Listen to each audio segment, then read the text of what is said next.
Igbo socio-cultural organization Ohaneze Ndigbo has described as unfortunate the non-release of the leader of IPOB, Mazi Nnamdi Kanu. This was as the Supreme Court on Friday set aside a judgment by the lower court that dismissed the terrorism charges against the leader of the Indigenous People of Biafra, IPOB, Nnamdi Kanu. Now, the Apex Court held that the Court of Appeal was wrong and that the trial court couldn't try him because the prosecution violated his rights, even as the judgment prepared by Justice Garba Mohammed condemned the invasion of Kanu's residence, declaring it irresponsible. Kanu was first arrested in 2019 under the administration of former Nigerian President Muhammadu Buhari. Now, let's bring in Right Honorable Chiedozie Alex Ogbonnia. He's the National Publicity Secretary of Ohaneze Ndigbo worldwide. Good morning and thanks for joining us and welcome to the program, sir. Good morning. Thank you. Good to have you. Now, we probably should just start because there's so much that we need to unpack. But let's start with, the conversation on Nnamdi Kanu. The Ohaneze President General, Chief Emmanuel Iwanyanwu, I remember just before Buhari's administration ended, I remember there was a news report where he had spoken, or rather asked that Buhari help with the release of Nnamdi Kanu before he leaves office. That didn't happen, and now we're back again with Nnamdi Kanu conversations, once again from Ohaneze. Do you think it might be different this time? And is there any disappointment with the way that the Buhari administration handled Nnamdi Kanu's case? They, of course, didn't, release him before Buhari left office. Do you think anything will be different this time? Yeah, I want to believe there'll be a difference because evidently the attitude of Buhari towards governance is different from that of Tinubu towards governance. As a matter of fact, it is good to, let's say, for me to lay the foundation of what the current Nnamdi Kanu and IPOB. What Nnamdi Kanu is saying, in fact, the IPOB are saying, is that the Southeast are being marginalized, they are being sidelined from the centers of power. And if we continue, all the maltreatments continue, then definitely it is better that we seek options, such options as seeking our own country in what we call Biafra. That is the position of Nnamdi Kanu. And of course, it is very clear. And that's the kind of thing one would expect in a plural polity, such as Nigeria. For example, Buhari, when he assumed office, made it clear when we talk about a mathematics of 97% and 5%, that those who voted him will benefit from his government more than those that didn't vote him. And because of that, of course, a lot of atrocities were visited to the Igbo. That was the basis of Nnamdi Kanu and the IPOB activism. Ohaneze is related with that. There's a convergence between IPOB and Ohaneze Ndigbo. That convergence is the reality of maltreatment, marginalization, and also alienation from the center of power. That is where the convergence lies. The only place we have divergence is that we are saying Ohaneze Ndigbo, Afenifere, Middle Belt, and South-South, we are saying restructure Nigeria so that it will benefit everybody. What would that picture of restructuring Nigeria, what would it look like for you? I'm trying to answer the first question first. Okay. I'm trying to answer the first. Allow me to finish the first question. So where they have divergence, we are saying restructure. We believe in one Nigeria, on condition that it has to be restructured. And in restructuring, we are able to have authority over the revenue and the expenditure profile of which each zone or each region. Without Nigeria can move, we can see what is happening in Nigeria. Like people will say, only a madman expects a different result when they are using the same approach. So that is where Ohaneze differs from Nnamdi Kanu and IPOB. So when Buhari was there, it was clear Buhari was a rigid administrator who didn't want to listen to anybody. I want to believe, but Tinubu is just new in office. I want to believe that he will not be as hard and harsh and rigid as Buhari. So I want to believe that this matter is, right from Ohaneze has taken a position that with the need for political approach to all the issues arising from IPOB, Nnamdi Kanu, and restiveness in the East, and what some people call non-kinetic approach. So it requires a political solution. But if you come to the Southeast now, you will not enjoy it because of the level of insecurity arising from the fact that Nnamdi Kanu is still in detention. So I want to believe that the Tinubu government will have an entirely different approach to what so the insecurity in the East, from what you are saying, is because Nnamdi Kanu is still in detention. Definitely, people are, of course, many people are saying that Nnamdi cannot be. But they made, at a point, they made everywhere ungovernable. The issue of sit at home. So does this give credence to those who say that the IPOB and ESN are the ones terrorizing the Southeast? Oh, well, that is entirely, that one is security operative to prove. But what I'm saying is at a point, it was clear that because of the detention of Nnamdi Kanu, Monday sit-at, that's how the Monday sit-at home started, going to court, detention of Nnamdi Kanu. People had other exits to declare sit-at home on Mondays. That one I know. The issue of determining exactly who is doing this and that depends. That with the security operative to do so. It is their duty to tell us who is doing what. But I'm telling you the true situation in the Southeast. So people are not happy that Nnamdi Kanu is being detained. The majority of the people, they are asking that Nnamdi Kanu be released. That is the position in the Southeast. And of course, we believe that if that is done, we have to reduce on some of these insecurities in the South. Okay, I want to go back to something you had said earlier, stating the position of Nnamdi Kanu and the indigenous people of Biafra, being that the Igbo people have been marginalized and have been, cut out from the seat of power. What would you say to those who would argue that the Igbo people within themselves aren't united? Because that's an argument that we hear a lot, that the Igbo people are not united within themselves to be able to sit and control power, and that the moment one Igbo person rises up, several other Igbo people rise up, rather than come together and support one person. So what would you say to people who complain about unity not being amongst the Igbo? Those people don't know political history of Nigeria, and of course the political culture of Nigeria. The important thing is that there has never been any group in the whole world that are united as united as the Igbo. Even if somebody dies in the United States of America, they will make sure they put money together to bring person home. When Azikiwe contested the election with the leadership, Igbo gave him 90% support. Igbo gave Ojukwu 90% support. Igbo gave P2B 90% support. Let's say when he was there, Igbo gave him 90% support. What again you are talking about unity? What happened in the recent election when P2B contested? Didn't you see Igbo unity? Any person who is talking about Igbo unity or lack of Igbo unity doesn't really understand Igbo. Igbo come together when it becomes necessary. But of course, we are people. The kind of background we have is what people call republicanism. We are expect views. But when it becomes difficult, all of us will always come together and get united. That unity was, of course, demonstrated in the last election when P2B contested the election. Didn't you understand? Didn't you see the strength of the unity of the Igbo in that election? All right, we're probably going to come back to that, but I also want to talk about something that's happened lately, and that is Ohaneze's response to Chief Bode George. I saw that you also put out a response. So can you help clarify that? Because there's people who have read that response and said, that they don't understand what Ohaneze is talking about, and that there was nothing wrong with what Chief Bode George said. That Igbos should also focus a little bit on developing southeastern states. There's also those who have criticized Ohaneze and said that as much as they fight for Igbos in Lagos and fight for Igbos in maybe other parts of the country, Ohaneze doesn't seem to have a voice condemning mismanagement of resources by political leaders in the southeast. From the 5 southeastern states, you barely hear Ohaneze condemning any southeastern governor for mismanaging the resources of the state and for leading the people astray. So how would you respond to those allegations that Ohaneze is in itself failing the people of the southeast, and of course should focus a little bit more before responding to Bode George? Yeah, what Bode George said for me and Ohaneze is ridiculous or rather laughable. What Ohaneze said is that at a point Lagos was declared the center or the headquarters or what the capital of Nigeria. That attracted foreign investors, that attracted foreign participants, it attracted foreign cultures. It became a mixed bag of all cultures in Nigeria to come together. That coming together now helped to develop, increase on the population of Lagos.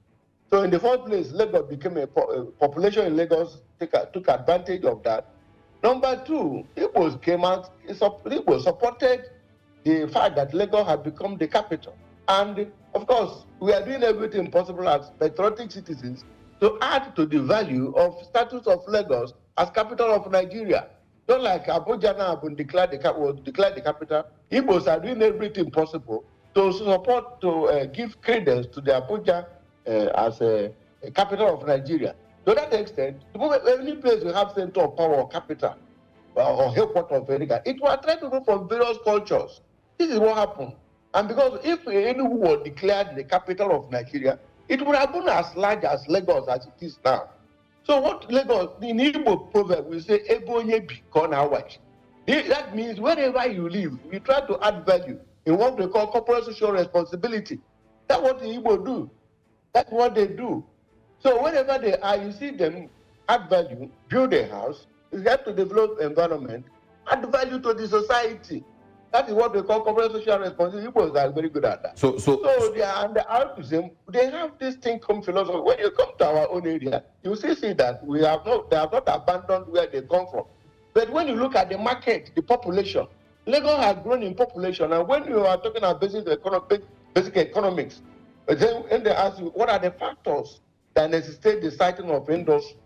Definitely, you talk about population. You talk about amenities and so on. You talk about the seaport. All these things are advantages that were conferred on Lagos as the capital of Nigeria.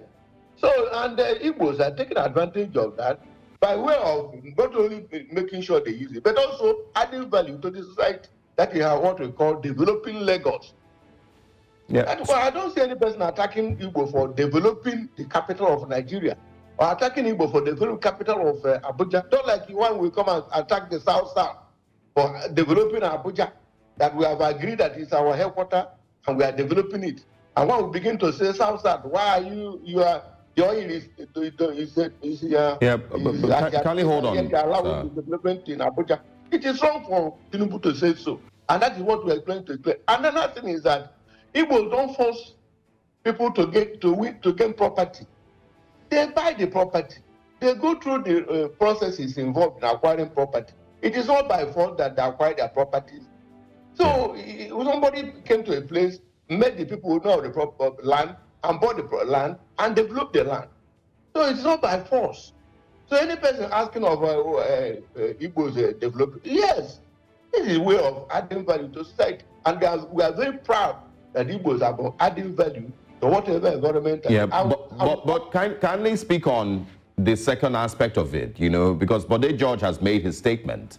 And of course, you countered that statement. But what I'm asking is the second part of the statement, which is, the focus on, the southeastern regions. There's people who say that Ohaneze has not shown the same level of criticism or attention towards political leadership in the southeast. That when political leaders have failed people of the southeast in the last decade or more, Ohaneze, and I'm talking about as far back as Chief Nyanwodo to, of course, the later Biozo, and of course, now we're seeing Chief Iwanyanwu. We've not seen Ohaneze, speak on behalf of the people of the Southeast and say that governance has failed, political leadership has failed. And so what would your response be to that? Why is Ohaneze not as vocal in condemning the failure of leadership in the Southeast? One thing that is very clear is that we have the government has a way of determining those who are not doing the right thing and what we are feeling accountability. And very often you find EFCC coming here and there. Ohaneze had never supported anybody, any governor, anybody who has erred in law, who has found not to be accountable. Ohaneze is not the person to begin to determine who has done this or who has not done that. But you try to set a standard, and those who meet the standard, we commend them. And those who do not, of course, they know that they don't. And of course, we find a way to attacking them. But what we expect us to do is to come publicly to begin to attack them. No, we don't do that, as a matter of fact. But we tell them when they are doing the right thing, and also condemn them when they are doing the wrong thing. It's an internal matter, as a matter of fact. Because at any point, what you must understand is that when there is a government, you find people who are for and people who are against. So what you normally do is to find a way not to be on the side of those who are or on the side of those. So yeah. All right. We are having challenges connecting with Right Honorable Chiedozie Alex Ogbonnia. We're hoping that the network connection can be sorted out. He's, of course, expressed optimism about President Bola Ahmed Tinubu's time and the impact it would have on Ndigbo. And I was going to ask, okay, yes. Welcome back, sir. Please go ahead.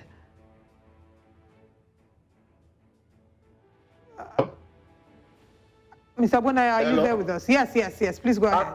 I'm there. Sorry, there's an interruption here. Okay, great. Well, you asked a question. Yes, I wanted to ask, you had expressed optimism about the current administration and hope that things will be different.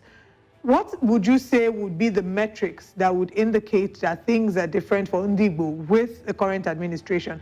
And how long or how soon do you expect to see those changes? You know how people come into office and they start to measure 100 days in office. At what point would you have looked at the current administration's approach to Ndigbo and said, no, this is not favorable for the people of the Igbo community? Well, the point is that we have to remain, by nature, we're always optimistic. By nature, we are very optimistic. We want to be optimistic that this government will be better than the one that left. That is optimism. But the onus lies on Tinubu, to either to make the government better or not, or Nigerian politics better or not. So, but we have to be optimistic that this one will be better than the one that left. That is where we are. I hope so that whether the government, Tinubu improves on the economy of Nigeria, it is to his own legacy. If he does not, it is also to his own disadvantage. So what would be the metrics? We don't want to begin, at Ohaneze, we want to hope that we do better. And that is where we are. All right, while we're hoping that the president does better, what would be the indicators that the president is actually doing better? What would Ohaneze be looking out for in this current administration? What are the different things you want to see? Anything that benefits the whole Nigeria, that is down to the crate of, that is what Ohaneze wants. We are not provincial. Anything that will benefit the whole country, that is what we want. We are not particularly interested in what you do to the Igbo. If he can improve the economy, that the Igbos are scattered everywhere.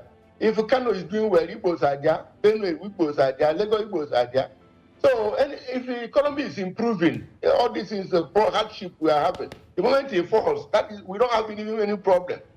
We are not even bothered as to whether it is particularly Igbo or not Igbo in this circumstance. What is important to every Nigerian now is that Tinubu does well. If he does well, we join in commending him. Yeah. But that does not stop the fact that there are certain things that should be done. For example, in the Southeast, we have only 5 ministers, whereas in some places we have 7 ministers. In the National Assembly, leadership of the Legislative Assembly appear to be leading us. So it doesn't mean we cannot talk about that. So are you saying that the Igbos are no longer marginalized like they were under the previous administration? Is it? Are you saying that the Igbos are no longer marginalized like they were under? So I said that if Tinubu improves on the economy of country, it is an advantage of everybody, including the Igbo. That's what we said. Okay, so I'm just asking.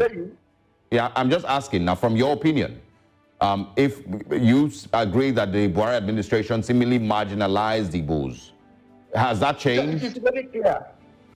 Okay, but is it different now? Let me repeat it several times. Yeah, I'm asking, is it different now? We are hoping it will not be. We are hoping it will be different. That's what we are saying. We are hoping it's just starting. We are hoping it will be different. We are hoping it will not continue from where Buhari stopped, and because he knows that that people rarely talk good about Buhari because of his policies and programs. I don't want. Tinubu has an option that people should talk good about him or not talk good about him. Anything he does, anything good thing he does, will redound to his credit as a politician, as an individual, and to his legacy. If he chooses the option of suffocating a group of people, it will redound to him. So that is our position. And he has 2 options: to be fair to us or not to be fair to us. But you don't stop us from living, you don't stop us from existing. I hope you understand. Igbo by nature will survive hardship. We turn obstacles into some opportunities of a kind. So if he chooses to be fair to us, we'll be happy with him. If he chooses not to, it doesn't kill anybody.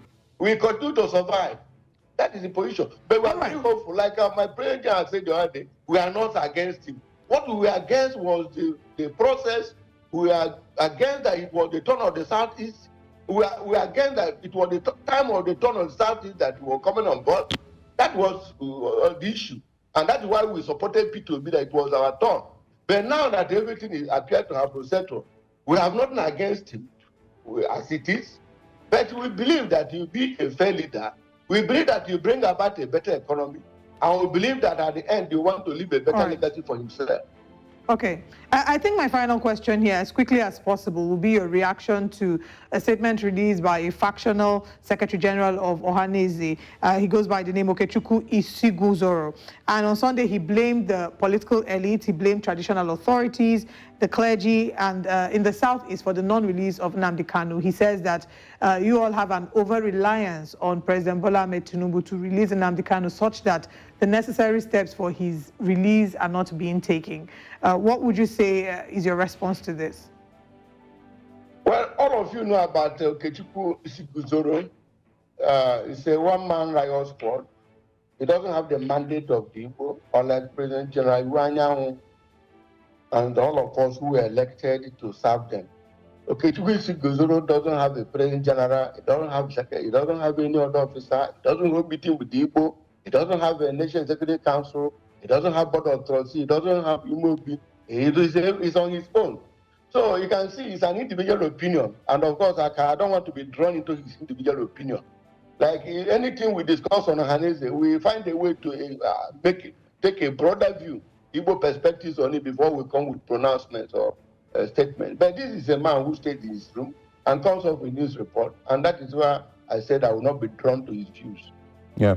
Well, again, I want to bring back a question I asked earlier about Ohaneze, which should be the voice of the Igbo people, seemingly being quiet with regards condemning the failure of governance in the Southeast. Many people do not seem to hear that Ohaneze condemns when governors or governance is failing in the Southeast. And that's, a thing that I'm once again bringing back. I made it clear. Any government as it is, I mean it's APC government, they have PDP and Labour against that party. And their own is to raise issues, kind of 8 issues of condemnation of policies. So Ohaneze has a duty either to join the opposition or to join the ruling power government. And we say you cannot do so. The moment you join the opposition in criticizing the government, you are now opposed, and we don't want to be found there. That is what we told you: neutrality and benevolent neutrality and malevolent neutrality. Benevolent neutrality is when we tell the person you are doing well. Malevolent is when we condemn. But I now want to be joined with the opposition that condemns the government. There's no government today in Nigeria that doesn't have opposition. So the moment you join in condemning the government or putting the government, you are now opposing. And of course, it's not the Ohaneze. Ohaneze is somebody that is fatherly. He will call the groups and say what is happening, and they find a way to softly or find a way to address or direct the people on the right to do. That is our position as Ohaneze. I believe, that there's also ways that Ohaneze can speak on behalf of the people without necessarily being opposition or taking sides. It's simply speaking, on behalf of people in the Southeast. We have a philosophy. You cannot tell us what to do. No, absolutely. We have a way we walk. I agree, and I agree. I'm only just sharing the views of the people that, live in the Southeast, and the people who, you supposedly speak, on their behalf. If they don't agree that you're speaking hard enough on their behalf. We don't join into with all those. We are telling you what we do, and that's our philosophy. Okay. All right, Honorable Chiedozie. We can't join opposition anywhere. Neither do we join government anywhere. We stay neutral over issues, and when I think we'll be able to find a way to manage it. We certainly want the best for the Igbo people. I want to see improvements in the Southeast. Honorable Ogbonnia, thank you so much for joining us. Thank you for your time this morning. Thank you.